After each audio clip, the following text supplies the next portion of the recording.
Good evening, my friends. There is a question that lives inside almost everyone who discovers this teaching. You may recognize it immediately because it is almost certainly one you have asked yourself, perhaps in the privacy of your own mind, perhaps in those quiet, honest hours when no one else is present to hear. How do I make this happen faster? It is a completely human question. It is, in fact, the question of someone who has understood something real. You have caught a glimpse, even if only a glimpse, of what is actually possible. You have seen, even briefly, that the life you desire is not a fantasy belonging to other people, but a genuine reality waiting to be inhabited. And in the light of that understanding, the gap between where you stand and where you know could be begins to feel not merely uncomfortable, but almost unbearable. I understand this. And tonight I want to speak to it directly, because the answer is not what you are expecting. And the moment it truly lands not in your mind, but in your body, in the place below argument where real knowing lives, something in you is going to release. Something that has been gripping and pressing and straining is going to let go. And that release, that precise softening, will be the very thing that sets everything in motion. So here it is. The fastest way to manifest is to stop trying to manifest faster. I know how that sounds. I know the part of you that is practical and impatient is already preparing its objection. But stay with me, because this is not a paradox designed to sound clever. This is the most useful, most operational thing I can tell you about the speed of creation. The moment your dominant focus becomes how do I speed this up, you have revealed something about your inner state that is more important than any technique you might discover. You have revealed that you are still living in the gap, still occupying the consciousness of someone who is waiting for something to arrive. And waiting, however earnestly practiced, however sincerely felt, is simply absence with a clock attached. The law does not distinguish between want and wait. Both broadcast the same signal. I do not yet have this. And what you broadcast, the outer world reflects back to you with the faithful precision of a mirror. More not yet, more almost, more of the maddening, tantalizing proximity of the thing you desire without the thing itself. This is why the speed conversation must begin counterintuitively, even frustratingly, not with acceleration, but with understanding. Specifically, with understanding what actually moves things. Because once you understand that, the acceleration takes care of itself. And when it comes at a pace that will genuinely astonish you. Not technique, not frequency of practice, not the particular method of visualization you have chosen, or how long you have been applying the law, or how many mornings you have spent in disciplined mental work. State. Your state of consciousness is the single variable that determines the speed, the quality, and the specific form of everything that manifests in your life. The inner world you are consistently inhabiting. The felt reality you have accepted as true about yourself and your circumstances, not in your stated beliefs, not in your affirmations, but in the deep, habitual, largely unexamined assumption that runs beneath everything else, like a current beneath a river's surface. And here is what makes this the most liberating truth in the entire teaching. You can change your state right now. Not after 6 months of inner work. Not once you have resolved your deepest wounds or achieved some sufficient level of readiness. In this moment, in the very next breath, you can choose to inhabit a different state. That is the only shortcut that has ever existed. And it has been available to you and to everyone, regardless of circumstance or history, from the beginning. The gap between where you are and where you want to be is not a gap of time. It is a gap of state. And states can be crossed in an instant. So let us look precisely at what that means in practice.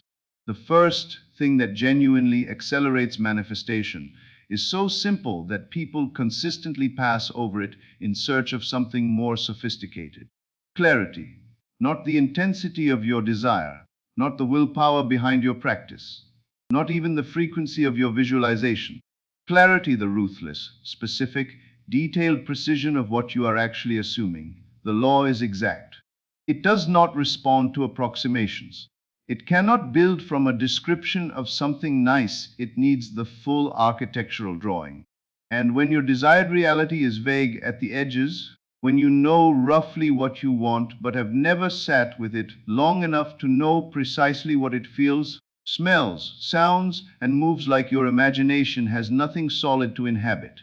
It drifts, it returns different shapes each time. It produces out in the world the same quality of vagueness it was given, a life that is broadly fine, approximately what you hoped for, but never quite the specific, vivid, deeply satisfying thing you were reaching toward.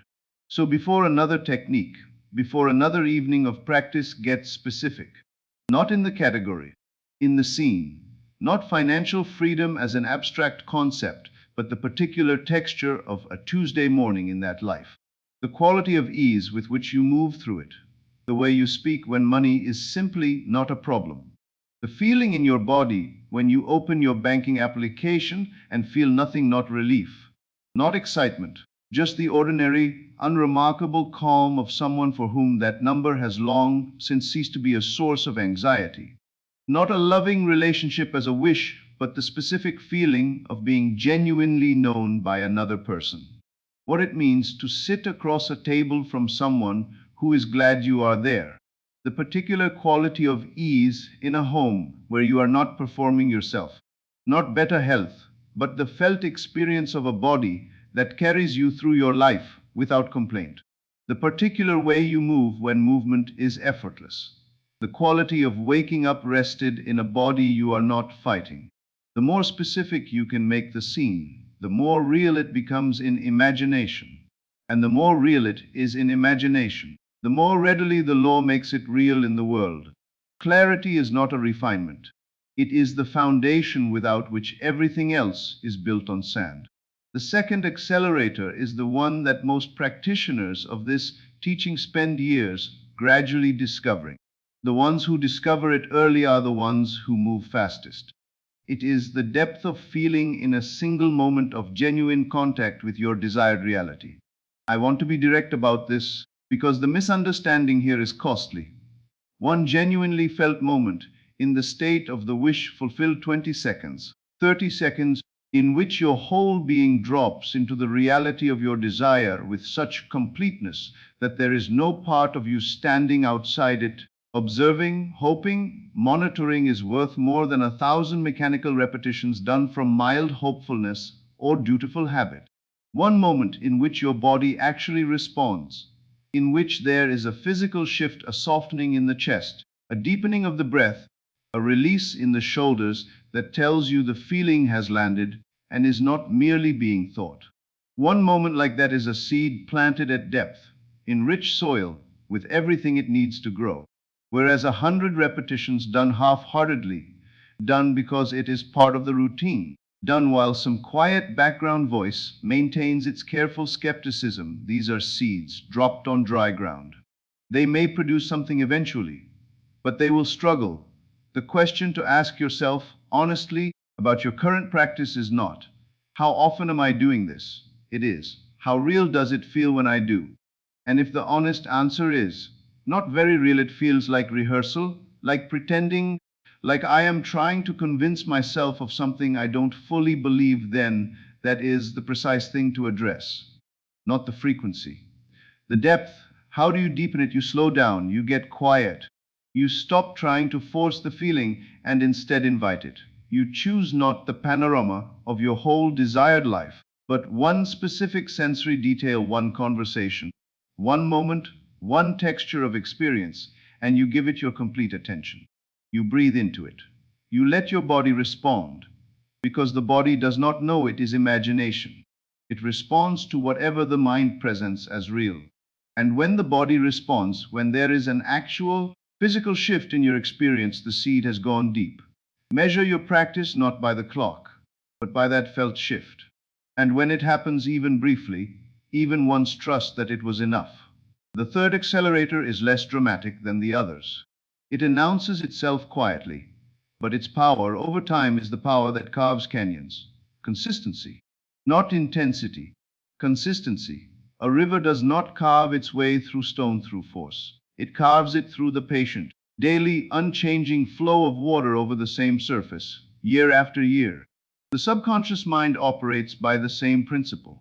It is moved not by occasional peak experiences alone, though those have their place, but by the steady, rhythmic impression of an assumption held consistently over time. Here is a simple structure, not a rigid ritual or rhythm. In the morning, before the world has had a chance to set the tone of your day, spend a few minutes in your desired state. Not lengthy, not elaborate.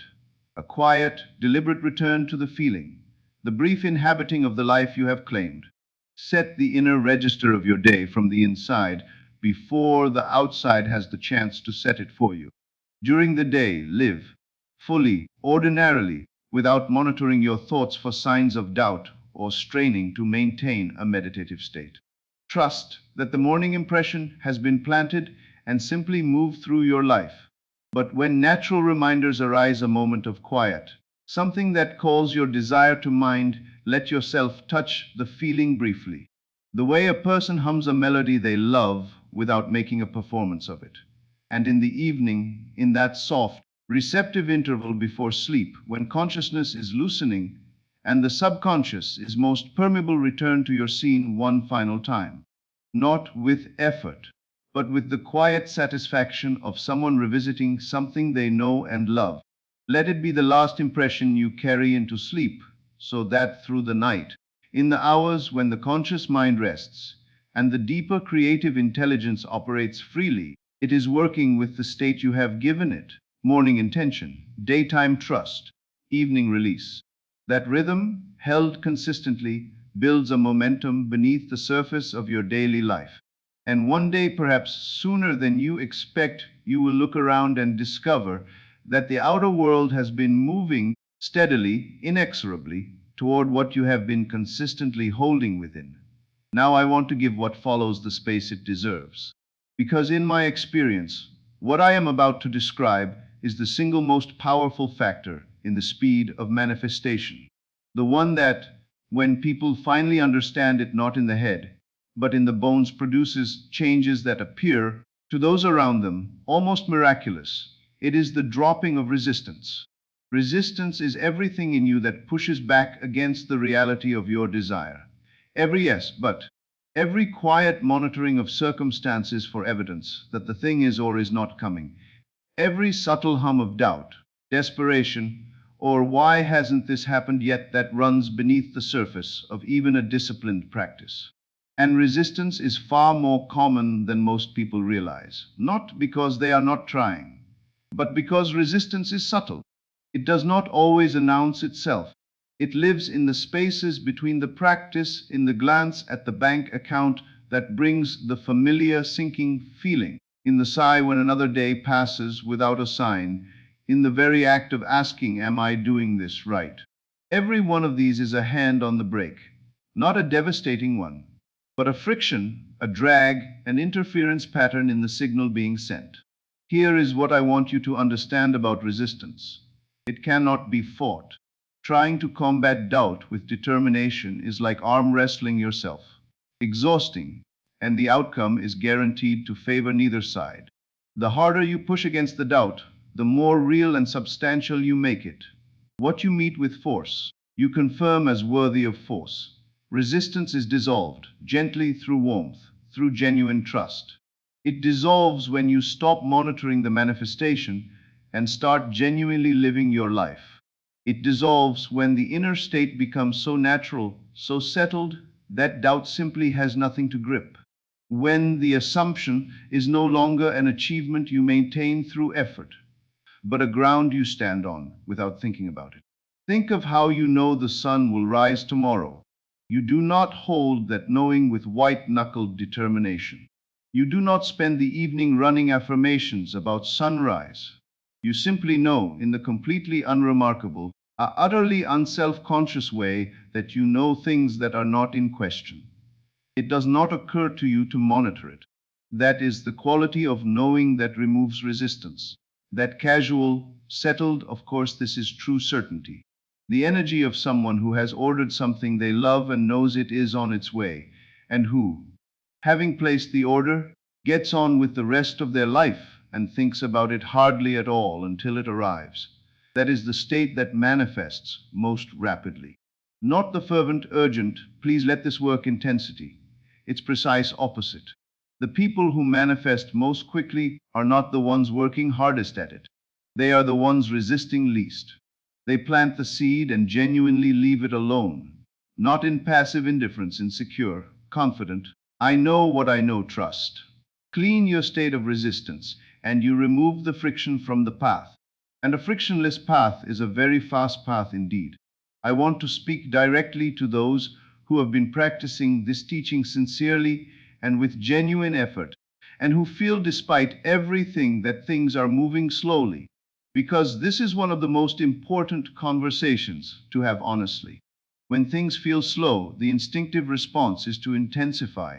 More visualization, more repetition, more technique, more effort applied with greater urgency. And I want to gently suggest that in most cases, this response makes things slower, not faster, because the feeling of things moving slowly is itself a state. It is the state of someone who is watching, waiting, and measuring. And that state, however understandable, however human, is the state of someone who does not yet have what they want. When you respond to it by intensifying your practice, you are adding more effort to the wrong inner position. You are trying harder from within lack. And lack, worked harder, produces not abundance but more lack, arrived at with greater exhaustion. The move that actually shifts things is to soften, to step back, to ask yourself, quietly and honestly, what state am I actually in right now? Not what state am I performing? Not what state am I trying to hold? What state am I actually genuinely, privately inhabiting? And then to shift that state not through force, but through understanding, through remembering what is true. The gap between where you are and where you want to be closes not through effort, but through ease. Not through doing more, but through being more completely the person who already has what they desire. When things feel slow, do not push harder, soften. Return to the simple knowing, and trust, with the easy confidence of a farmer in winter, that what is growing in the dark is growing as it should. There is something that plays an enormous role in the speed of manifestation, and that is rarely given the attention it deserves. Your inner conversation. From waking to sleeping, you are talking to yourself, a constant, ongoing, largely unconscious stream of commentary about who you are, what your life is, and what is possible for you. This conversation feels like observation. It presents itself as honest assessment. This is just how things are for me. I always get so close but never quite. Things like this don't seem to happen for people like me. But this conversation is not observation. It is assumption, and like all assumptions, it is heard by the law as instruction. So be it. Here is the evidence. More of this. You can choose to become the conscious author of this conversation rather than its passive audience. Not by pasting cheerful affirmations over an undercurrent of genuine doubt that produces the hollow sound of two conflicting signals, but by genuinely questioning the old stories, by examining them with the calm curiosity of someone who is no longer sure they are telling the truth. Is it actually true that things never work out for me? Or is that a conclusion I drew from a few experiences and then kept confirming by looking for evidence of it? And then slowly, deliberately, without forcing, beginning to replace the old story with a new one. A story told from the end. From the perspective of someone for whom things do work out, for whom opportunities arise naturally, for whom the desired life is simply the ordinary fabric of daily experience. Not as a mantra, but as a new and genuine inner voice. A voice you return to consistently enough that it begins to feel true, because you have chosen it, fed it, and allowed it to take root. Change the inner conversation, and you change what you are broadcasting. Change what you are broadcasting, and the outer world must change what it reflects. Every single day, most people sleep through one of the most creative windows available to them. Not because they are asleep, but because they rush past it without recognizing it for what it is. The interval between sleeping and waking. That soft, hazy, permeable moment when consciousness is returning, but the analytical mind has not yet fully engaged. When you are still warm and quiet and genuinely open. When the day has not yet asserted its agenda and your circumstances have not yet reasserted their presence. In that moment, which may last only a minute or two, but carries extraordinary creative weight, you have unguarded access to the subconscious. The door between the conscious and the creative depths of mind is still standing open. And what you introduce through that open door in those first moments of waking will color the entire day that follows. Before you open your eyes, before you reach for the device on your nightstand, before the first thought about what must be done today lie there, for a moment in the feeling of the life you have claimed. Let the assumption be the first impression of the day. Let your desired reality be the first state your consciousness inhabits as it returns to waking. That practice, done consistently, shifts the inner register from which the whole day unfolds. And a day that begins from the right inner position tends, quietly and almost automatically, to accumulate the evidence of that position. The small openings, the unexpected conversations, the doors that swing without apparent effort. Not because something mysterious is happening, because your state is attracting its own confirmation, as it always does, as it always will. Own those first moments. They are more valuable than you know. I want to close with the challenge that I believe is at the heart of everything. Not the challenge of visualizing more vividly, not the challenge of maintaining the feeling for longer, not the challenge of finding the superior technique that unlocks the door. The challenge is this: can you trust completely? Not mostly, not when circumstances are encouraging and you feel inspired and the signs seem positive. Completely in the silence, in the waiting, in the ordinary days when nothing visible is happening and the old doubts are murmuring at the edges. Can you trust then? Because that is where everything is actually decided. Not in the peak moments when the practice feels effortless and the knowing is vivid and natural. In the unremarkable, ordinary, nothing seems to be happening days that constitute most of a life. The people who manifest most quickly, and I say this with complete conviction, are not those with the most refined technique. They are those with the deepest trust, the ones who have decided, below the level of conscious strategy, that it is done, and who carry that decision with the same quiet lightness with which they carry any other settled fact. They do not spend their days monitoring their manifestation. They do not analyze their moods for signs of alignment or misalignment. They simply know, privately, without drama, that what belongs to them is coming. And they get on with the full, engaged, grateful business of living. That is the challenge, not to manifest faster, to trust more completely.